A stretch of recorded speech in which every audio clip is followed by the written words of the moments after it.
ताल्लुक 2 दिन का हो या फिर 2 साल का, तीसरे शख्स के आने से 2 सेकंड भी नहीं लगते टूटने में।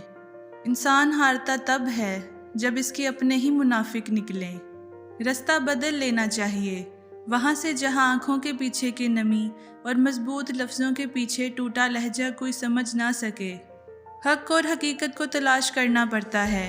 अफवाहें तो घर बैठे ही आप तक पहुँच जाती हैं। जो बर्दाश्त करने का फ़न जानता है वो ज़िंदगी की कोई जंग नहीं हार सकता। जहाँ छोटों की ज़ुबानें बरी हो जाएं, वहाँ बड़ों के रुतबे ख़त्म हो जाते हैं। लोगों को वक्त दें, मौका दें, इज़्ज़त दें, हाल पूछें, कदर करें, दिल में रखें, लेकिन किसी से ताल्लुक़ की भीख ना मांगें। खामोश लहजों को ये मत समझें कि अंदर से खाली हैं। इनमें बातों की गहराई समंदर से कहीं ज़्यादा होती है, बस ये ज़ब्त की आदी हो जाते हैं। कुछ अरसे के लिए राब्ते में पहल करना छोड़ दीजिए।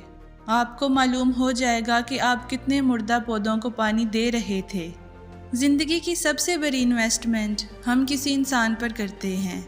अपनी उम्र के कीमती तरीन साल मोहब्बत के नाम कर देते हैं।